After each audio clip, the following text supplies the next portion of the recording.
दूर किसी जंगल में सुंदरी नाम की कौवी अपने दो बेटे कालू कौवे और बंटी कबूतर के साथ रहा करती थी। कालू कौवा जहाँ बहुत ही घमंडी और लालची स्वभाव का था, वहीं दूसरी ओर बंटी कबूतर बड़ा ही सरल और विनम्र स्वभाव का था।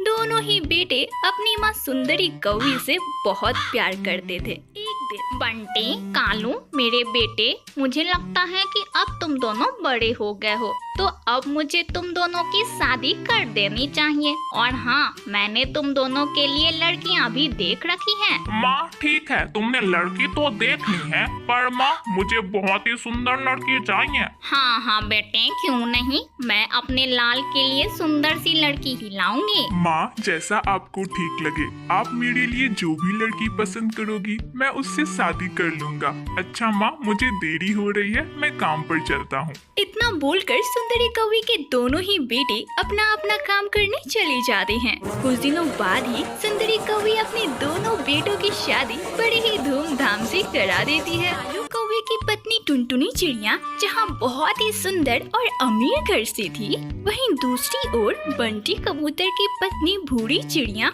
बहुत ही काली पर सुशील और संस्कारी चिड़िया थी। सुंदरी कौवी को सुंदर सुंदर चिड़ियाएं बहुत पसंद थी, जिसकी वजह से वह अपनी बहू टुनटुनी चिड़िया से बड़े ही प्यार से बात किया करती थी। वहीं दूसरी ओर भूरी चिड़िया काली थी, इसलिए वह भूरी चिड़िया से नफरत किया करती थी। एक दिन भूरी चिड़िया, सुनो, मैं पार्लर जा रही हूँ। वो क्या है ना कि गर्मी की वजह से मेरी स्किन थोड़ी खराब हो रही है और मैं नहीं चाहती कि इसका कोई भी असर मेरी सुंदरता पे पड़े। और वैसे भी तुम तो काली हो ना, तुम्हें कोई फर्क नहीं पड़ेगा, लेकिन मैं अपनी स्किन को खराब नहीं होने दे सकती। ठीक है दीदी, आप जाओ, मैं घर का सारा काम संभाल लूंगी। इतना बोलकर टुनटुनी चिड़िया पार्लर चली जाती है और इधर भूरी चिड़िया रसोई में जाकर खाना बनाने लगती है। तभी उसकी सास सुंदरी कौवी उसे आवाज लगाते हुए बोलती है, अरे भूरी बहू, इतना समय हो गया, खाना मिलेगा आज या हमें भूखा ही मारोगी। बस हो गया माँ जी, अभी लाती हूँ। कुछ देर बाद भूरी चिड़िया सभी के लिए खाना लेके आती है। जैसे ही सुंदरी कौवी खाना खाती है, वह गुस्से से लाल होकर चिल्लाते हुए बोलती है, छी छी छी, कितना गंदा खाना बनाया है तूने भूरी चिड़िया, मेरा तो इसे खाकर मन ही खराब हो गया। क्या हुआ माँ जी, आप ऐसे क्यों बोल रही हो? ऐसे ना बोलूं तो कैसे बोलूं, इतना खराब खाना बनाया है, ऐसा खाना तो मैं गली के कुत्तों को भी ना खिलाऊं। जा, सारा खाना उठा के गली के कुत्ते को दे दे, सारा घर खराब करके रखा हुआ है। बेचारी भूरी चिड़िया आंखों में आंसू लिए सारा खाना उठाती है और बाहर जाकर गाय को खिला देती है। उसके बाद फिर से रसोई में खाना बनाकर अपनी सास सुंदरी कौवी को खिलाती है और फिर घर का सारा काम करके अपने कमरे में जाकर उदास बैठ जाती है। शाम में जब बंटी कबूतर वापस घर आता है तो अपनी पत्नी भूरी चिड़िया को यूं रोता हुआ देख उससे पूछता है, अरे भूरी चिड़िया, क्या हुआ, तुम क्यों रो रही हो? कुछ नहीं हुआ बंटी जी, बस मम्मी पापा की याद आ रही थी। अरे पगली, इसमें रोने वाली क्या बात है? अगर उनकी इतनी ही याद आ रही है तो उनसे मिलने चली जाओ ना। पर बंटी जी, अगर मैं मम्मी पापा के पास चली गई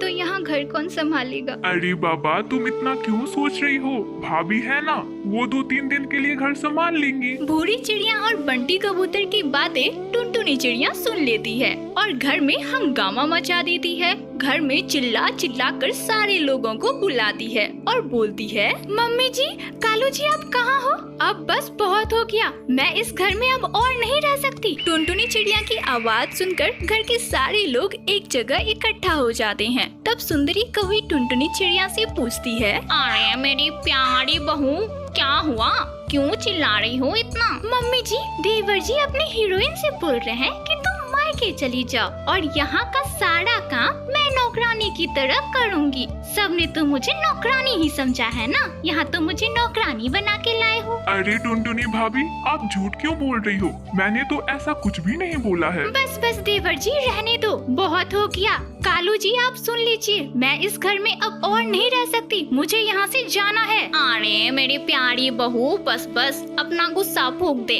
अरे यह तो है ही नालायक, और जब से यह कल्लू इसे मिली है, पता नहीं इसका दिमाग कहाँ चला गया है। तो तो इसकी बात का बुरा मत मान बहू। घर में फूट हो जाती है। किसी तरह सुंदरी कौवे अपनी बहू टुनटुनी चिड़िया को समझा बुझाकर घर में रोक लेती है और उसके बाद सब अपने अपने कमरे में सोने चले जाते हैं। धीरे धीरे सुंदरी कौवे और टुनटुनी चिड़िया का अत्याचार भूरी चिड़िया पर बढ़ता ही जा रहा था। घर का सारा काम करने के बावजूद भी सुंदरी कौवे और टुनटुनी चिड़िया भूरी चिड़िया के साथ मारपीट किया करते थे। धीरे इसी तरह कुछ महीने बीत जाते हैं। अब सुंदरी कौवे की दोनों ही बहुएं गर्भवती हो जाती है। एक दिन सुंदरी कौवे जब नदी के किनारे पानी पी रही थी, तभी एक शिकारी का तीर उसके पंखों में जा लगता है। वह दर्द से चिल्लाने लगती है। ओए माँ, मर गई। अरे कोई है, बचाओ मुझे। अरे कोई है तो बचाओ मुझे बहुत दर्द हो रहा है, बचाओ। सुंदरी कौवे की आवाज सुनकर आसपास के पक्षी वहाँ जमा हो जाते हैं और सुंदरी कौवे को अस्पताल में भर्ती कर लिया जाता है। देखिए, इनके पंखों में बहुत ही गहरी चोटें आई हैं। घाव अभी अच्छे से भरा नहीं है तो इन्हें अभी कोई भी काम नहीं करने दीजिएगा। और हाँ, इनके पंखों का बहुत ही अच्छे से ख्याल भी रखना है आप सभी को। एक रात की बात है, सुंदरी कौवे को बड़े ही जोरों की प्यास लगती है तो वह अपनी प्यारी बहू टुनटुनी चिड़िया को आवाज लगाती है। अरे बिटिया टुनटुनी, बड़े ही जोरों की प्यास लगी है बिटिया, एक गिलास पानी दे दे। अरे बुढ़िया, इतनी रात हो गई है, तुझे चैन नहीं है? जब देखो तब कुछ न कुछ मांगती ही रहती। पता नहीं ये बूढ़ी चिड़िया तुम्हारे अत्याचार कैसे सह लेती है।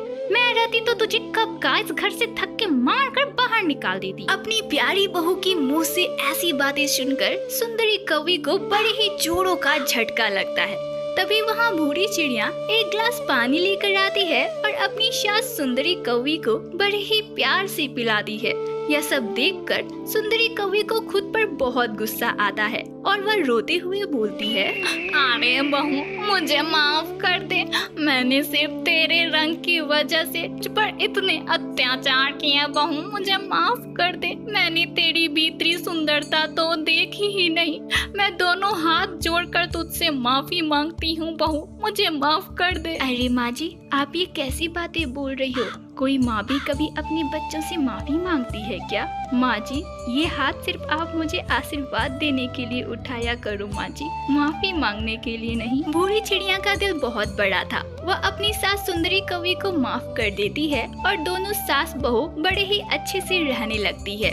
यह सब टुनटुनी चिड़िया को देखा नहीं जाता और वह अपने पति कालू कौवे के साथ घर छोड़कर चली जाती है। उसके बाद सुंदरी कौवी अपनी बहू बूढ़ी चिड़िया और बेटी बंटी कबूतर के साथ बड़ी ही खुशी से रहने लग जाती है। वन के जंगलों में चिड़ियों का एक बहुत ही सुंदर आशियाना था। उसी जंगल में टुनटुनी नाम की चिड़िया अपनी बेटी टुनी, अपनी पति कालू कौवे और अपनी सास फूल कुमारी के साथ रहा करती थी। कालू कौवा बहुत आलसी था, वह एक भी काम नहीं किया करता था, जबकि टुनटुनी चिड़िया बहुत मेहनती थी। वह चूड़ी बेचने का काम किया करती थी और चूड़ी बेचने से उसे जो पैसे मिलते थे उन्हीं से उनका घर चलता था। चूड़ी ले लो चूड़ी, रंग बिरंगी चूड़ियाँ। ओ काकी, ये देखो कितनी रंग बिरंगी चूड़ियाँ हैं। ओ मासी, जरा आप भी आओ, देखो कितनी सुंदर सुंदर चूड़ियाँ हैं। चूड़ी ले लो चूड़ी, रंग बिरंगी चूड़ियाँ।